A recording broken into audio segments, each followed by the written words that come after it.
আজ আমি তৈরি করলাম এঁচোড় দিয়ে মাংস। প্রথমে দেখো কেটে রাখা এঁচোড়টাকে নুন আর হলুদ দিয়ে হালকা করে একটু ভাপিয়ে নিচ্ছি। এরপর কড়াইতে সর্ষের তেল দিয়ে তেলটা গরম হয়ে যাওয়ার পর কেটে রাখা আলুগুলোকে লাল লাল করে ভেজে তুলে নেব।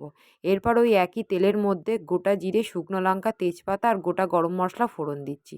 ফোড়নটা নেড়ে নিয়ে কেটে রাখা পেঁয়াজটা দিয়ে দিলাম। পেঁয়াজটা হালকা ভেজে নিয়ে তাতে আদা রসুন বাটা, টমেটো কুচি, নুন, হলুদ, জিরের গুঁড়ো, ধনের গুঁড়ো, লঙ্কার গুঁড়ো দিয়ে মশলাটাকে ভালো করে নেড়ে নিয়ে ধুয়ে রাখা মাংসটা দিয়ে দিচ্ছি। মাংসটাকে দিয়ে এরপরে ভালো করে নেড়ে নিয়ে ঢাকা দিয়ে ভালো করে কষিয়ে নিচ্ছি। মাংসটা দেখো এখানে ভালো করে কষানো হয়ে গেছে। এরপরে ভাপিয়ে রাখা এঁচোড় আর ভেজে রাখা আলুটা দিয়ে আবারও 2 মিনিটের মতন ভালো করে কষিয়ে নিয়ে এখানে পরিমাণ মতন জল দিয়ে দিলাম। দিয়ে ঢাকা দিয়ে দিচ্ছি। এখানে দেখো ভালোভাবে ফুটে উঠেছে। এঁচোড়, মাংস আর আলুটাও ভালোভাবে সেদ্ধ হয়ে গেছে।